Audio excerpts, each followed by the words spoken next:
Good morning. It is Saturday, August the 15th, and here I am on the LifeLDC deck to enjoy the morning. It's very late morning, and enjoy the day and do a video update on my latest finished object, Neyah from Kim Hargreaves Ravish.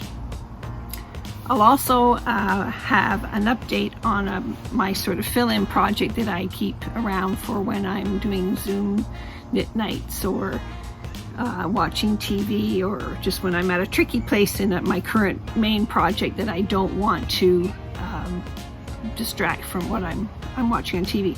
Hubby and I have just finished the 3 seasons of The Tunnel, the UK French version. And it was a serious knit, 3 seasons, one after another. We'd watched the first one already, but then we found the other 2 on a digital stream service here in Canada, so we watched the whole thing. So that is why I actually finished my Neyah quite quickly, but more on Neyah later. So there'll be a finished object. There will be an update on my current project. I'm not sure if I'm ready to figure out what my next project is. I'm still ruminating on that. And an acquisition. And then, of course, at the end, there will be my little styling video on how I've styled my Neyah. So I hope you get yourself a cup of tea or coffee or a cool drink and join me.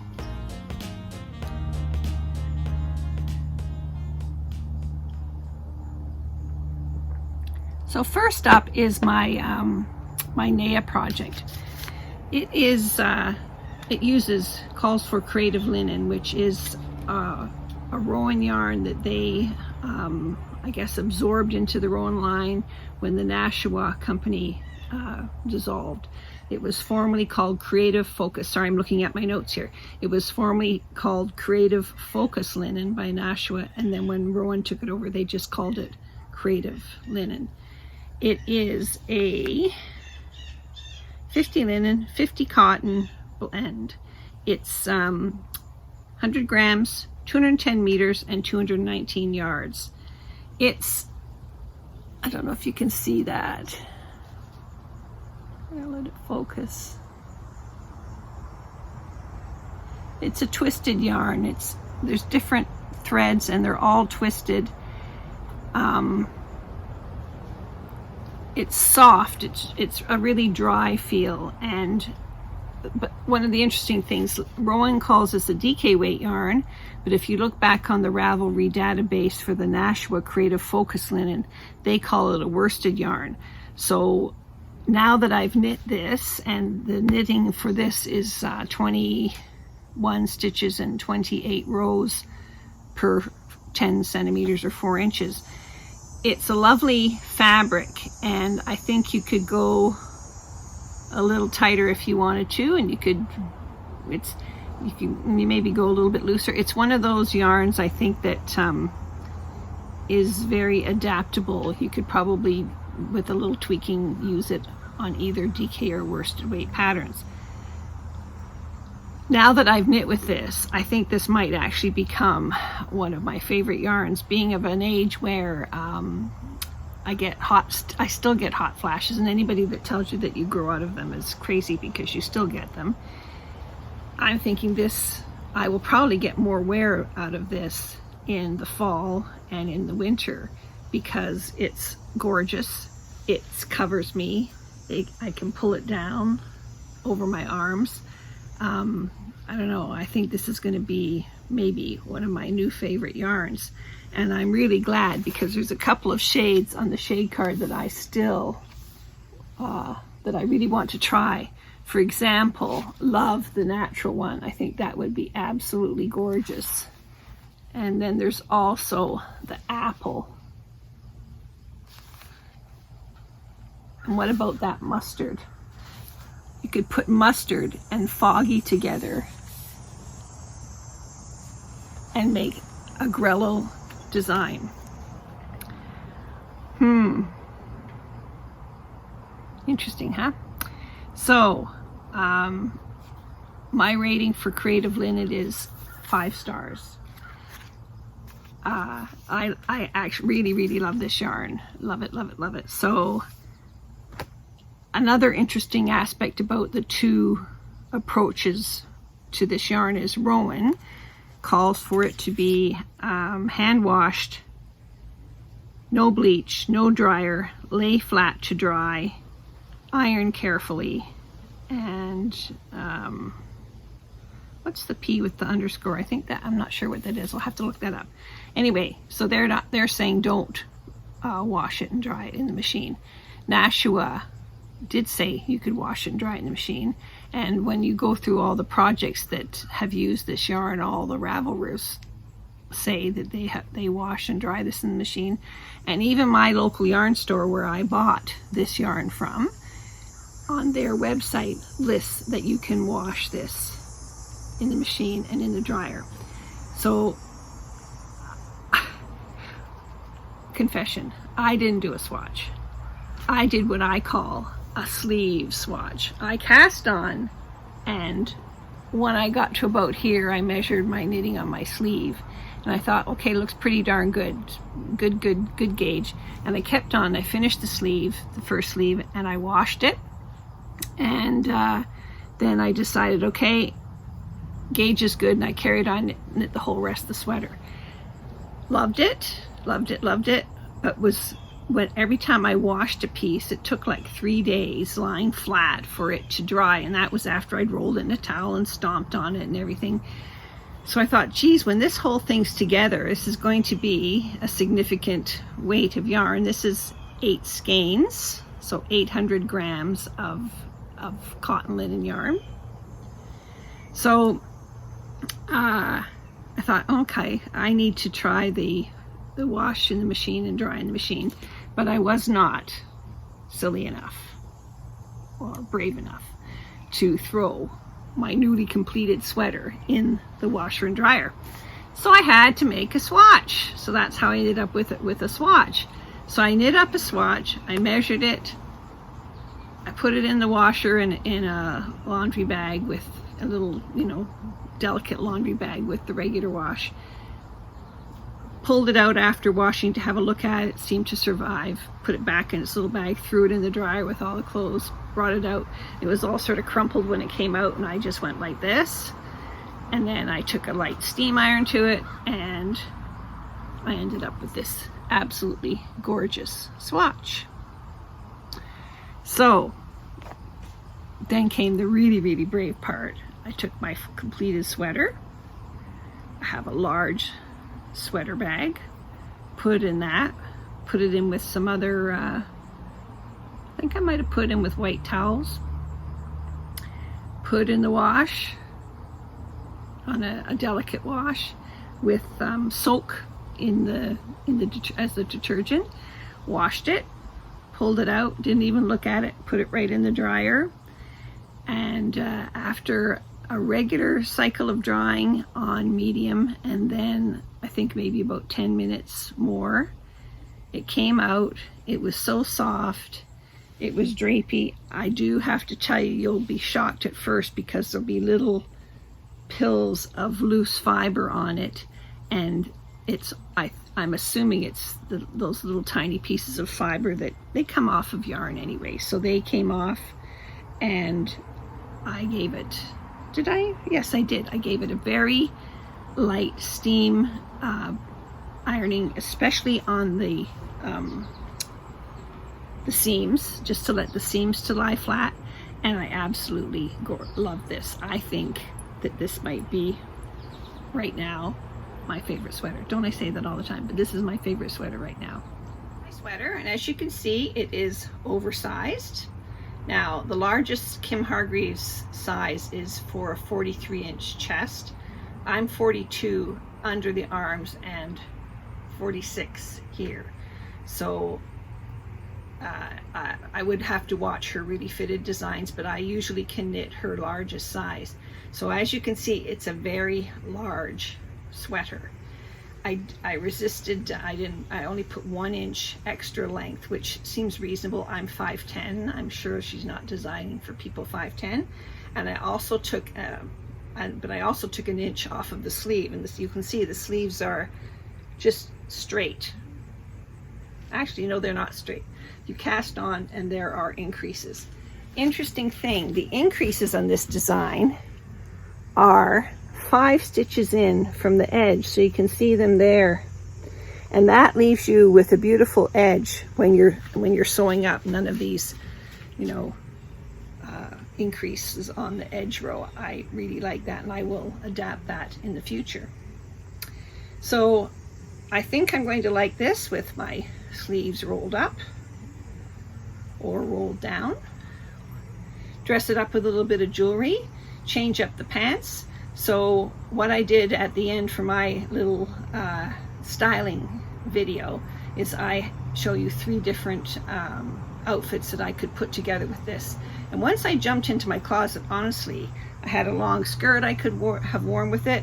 I'm dying to try it with skinny jeans, but it's just too hot to do that right now.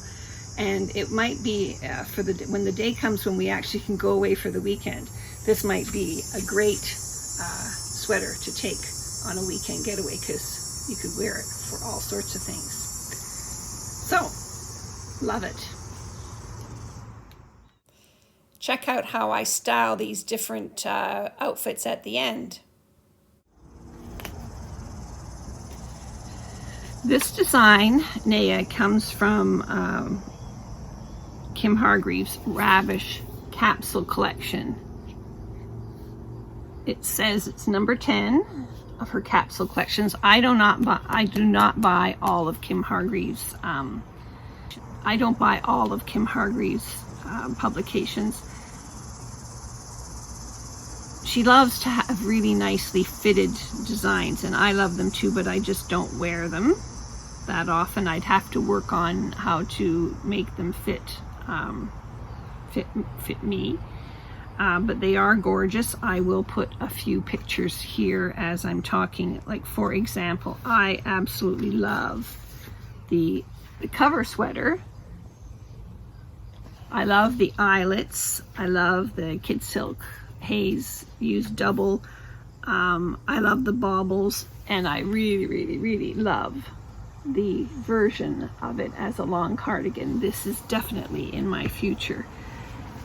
You know how I like to watch movies and look at the knits in it. Well, this was sort of inspired by Diane Keaton on the beach, right? So this is inspired, what's it called? Asta. This is inspired to me, or inspires me, from the movie The Holiday.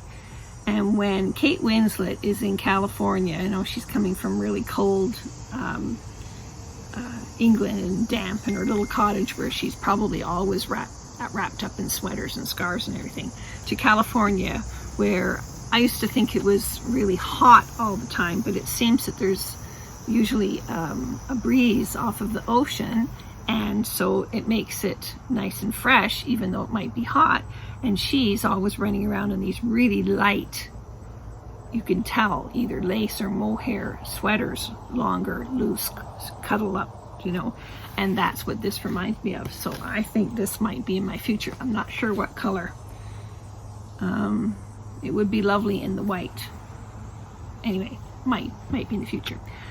But Kim has a style, and you recognize it. She repeats, sort of has a repeating style throughout her books. You like Kim.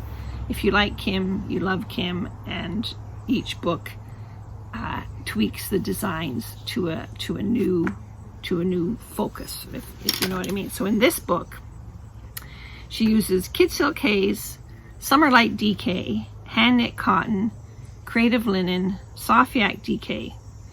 Sometimes she uses she uses the kid silk haze doubled throughout. Sometimes she uses kid silk haze with one of the other yarns, and it gives a beautiful effect. Just love it. Soft yak and kid silk haze, gorgeous.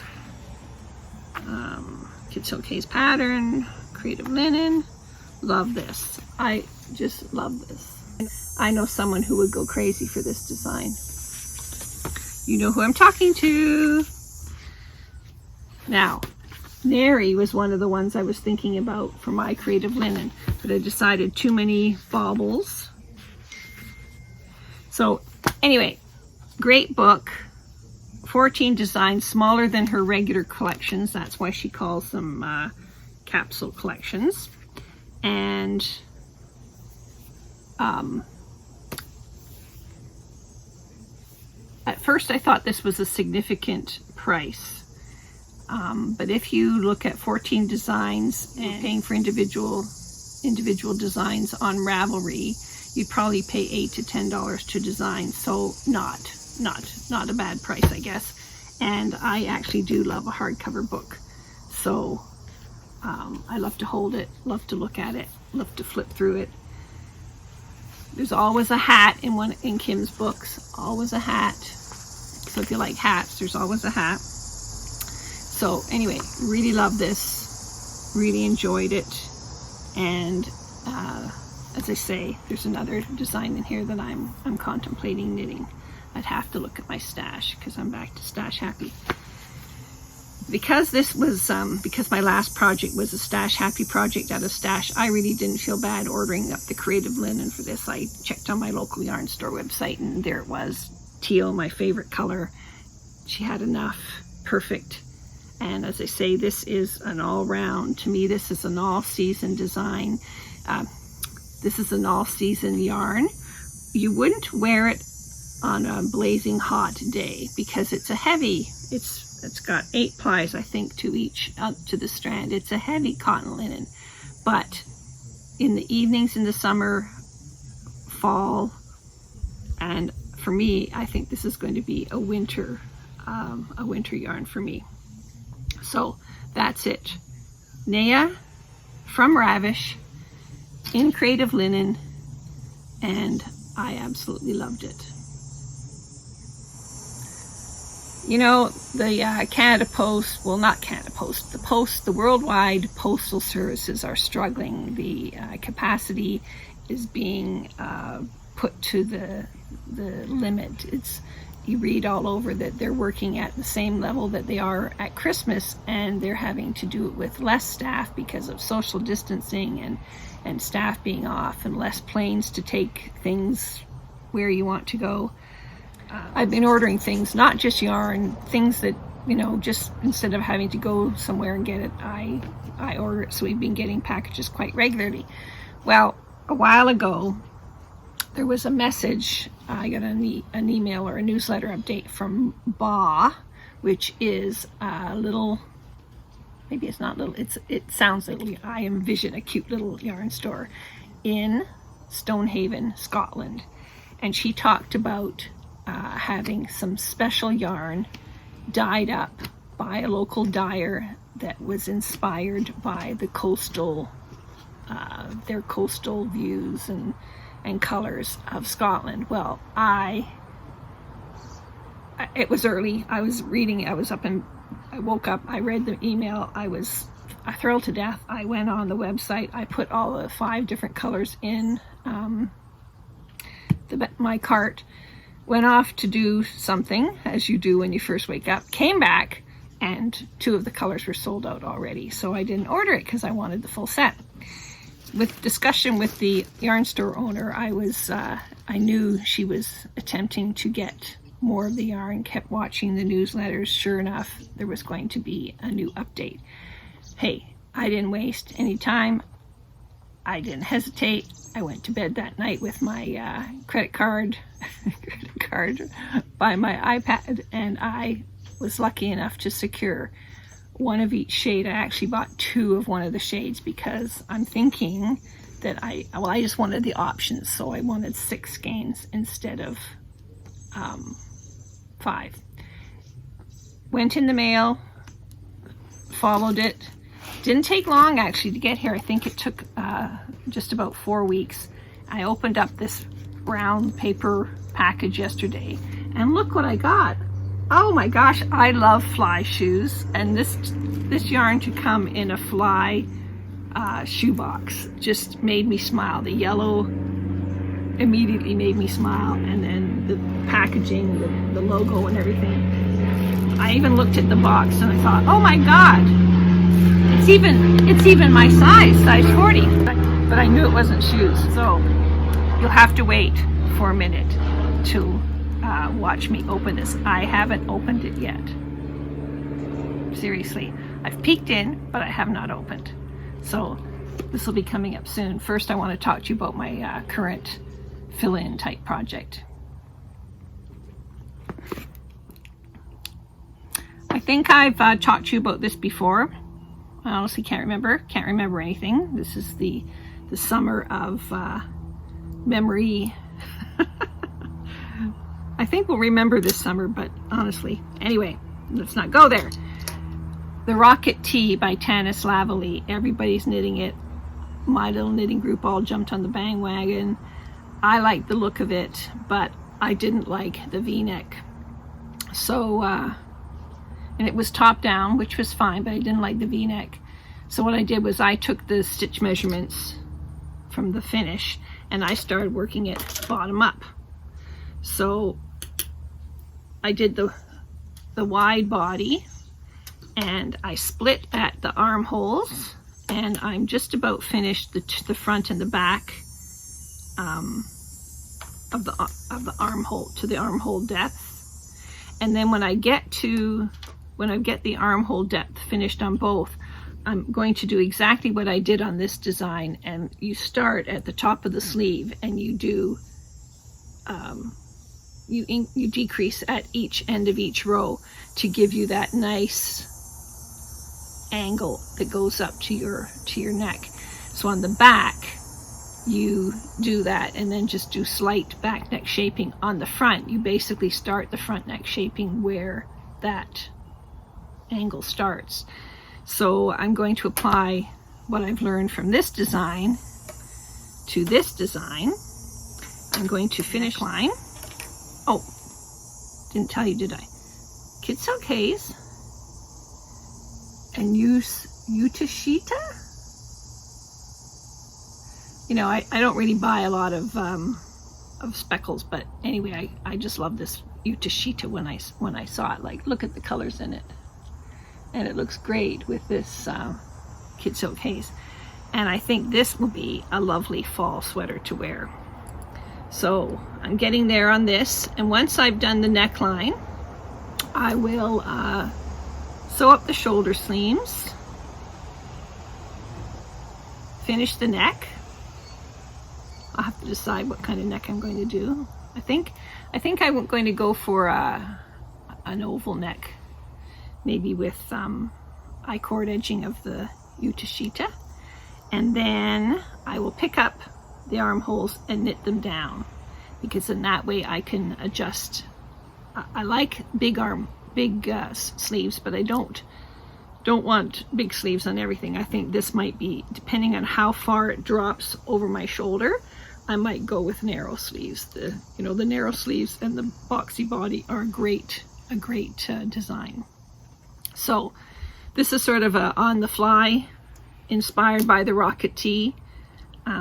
So this will be done whenever it's done. This is just I'll be working on this while I'm trying to decide what to knit next. The next project is going to be from stash, and so next project will be a stash happy project. So my last little reveal, what did I get from Ba Yarn Store in Stonehaven, Scotland? I just want to say the news, Scotland had really bad rainstorms earlier this week, and the Ba shop itself is okay, but the villages around it have been flooded, and there was a terrible train derailment.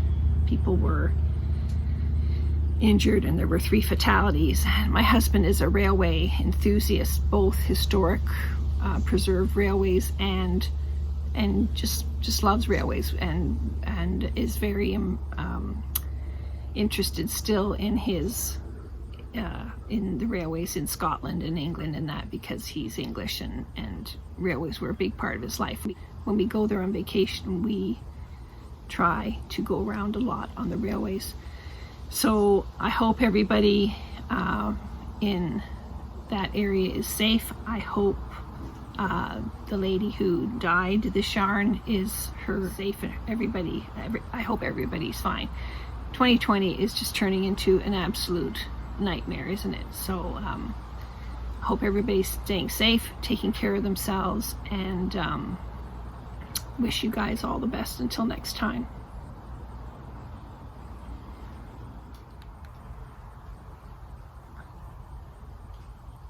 Okay, I've angled the camera down so that you can see what's in this box as I open it.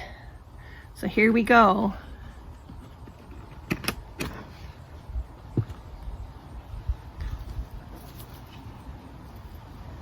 A thank you card. Isn't that pretty? Look at the inside of this box. Can you see it? It's amazing.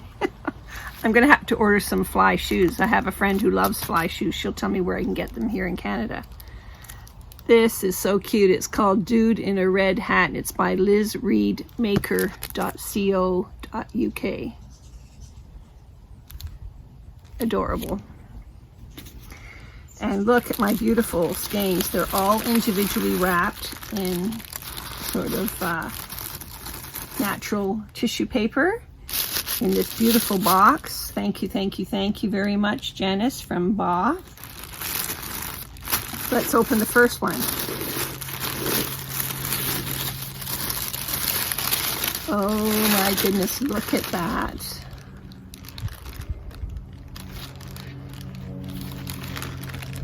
Colliston Yarns. This is called Harbor, the Harbor View.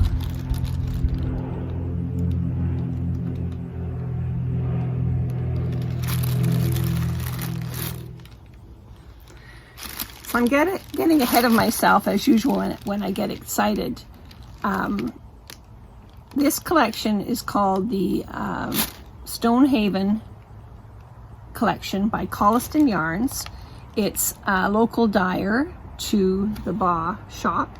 Her name is Eilidh, E-I-L-I-D-H, and she very nicely agreed to dye a special collection based on the seaside area of Stonehaven. And so the mandate was a set of colorways which would capture the scenes and landscape around Stonehaven, but would have some reference to connections between Stonehaven and Arbroath. That's where Colliston dyer lives, the Colliston dyer lives, and the surrounding area with Janice and the Ba community. So anyway, I'm going to link up the page where all this is explained to you, because you don't want to sit and hear me read this thing. So the Stonehaven Collection, 100% superwash extra fine merino wool, 400 meters, 437 yards per 100 gram skein. So here's the first one, Harbor.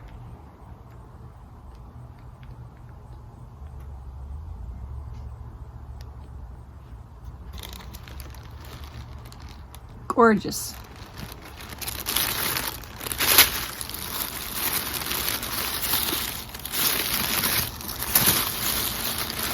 I think I know which one this is. Lido.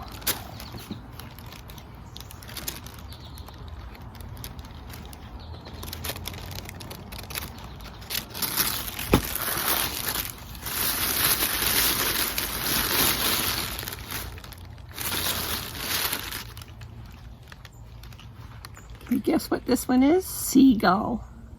I can see the seagull in this.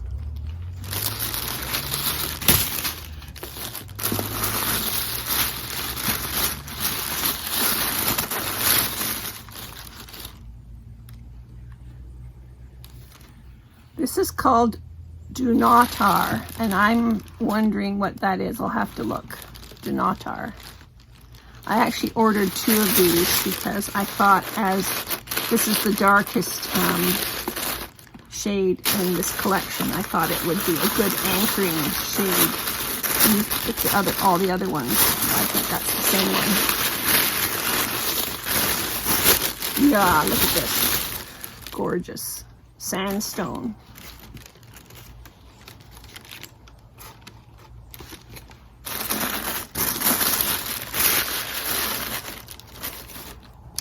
And here's my second skein of Dunatar. Look at the colors. There's purple in there, and blue, and green, and brown, and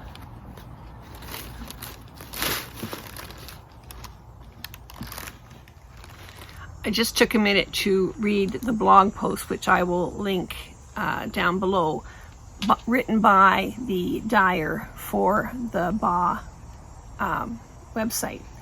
And Dunatar is a castle, and I'm going to have to look this up, and I probably should have looked this up before I started talking about it, but honestly I was just so excited when I saw these yarns. My parents were Scottish. They were actually from the west coast. BA is on the east coast, but I'm going to use this as a little spur to investigate some of my Scottish roots. I've been to Scotland a couple of times, haven't spent a lot of time there. I don't know, I guess again I really, there's a pull, you know, there's something in the genetics, even though I was born here. My sister was born in Scotland, I was born here. But when I read about this being inspired by the Scottish coastal landscape, I was just in no problem, and holding it. It's so soft and delicious, and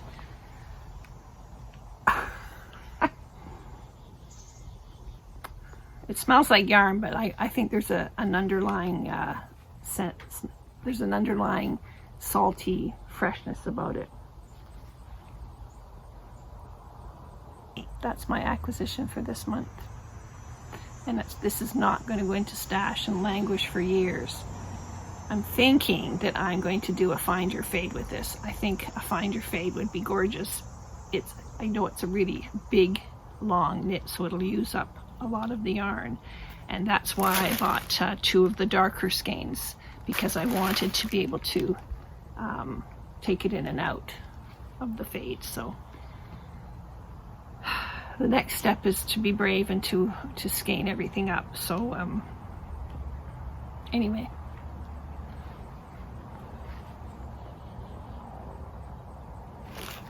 thank you very much for watching. I hope you stick around for my little Neyah styling video at the end. Thank you for watching. Thank you for subscribing. Thank you for hitting the thumbs up button. Thank you for leaving comments. When you buy yarn, do you buy sometimes strictly because of a gut instinct, a desire, a longing, some kind of subliminal pull that drags you kicking and screaming to buy that yarn, even though you don't really know what you're going to do with it? You don't really know, maybe it's not really your normal type of thing to do. Let me know. And if you had this yarn, what would you do with it? Is find your fade a good choice for this? Let me know what you think.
And until next time, this is Anne here on the Life LDC Outdoor Studio, and wishing you all a wonderful weekend. Please take care and happy knitting.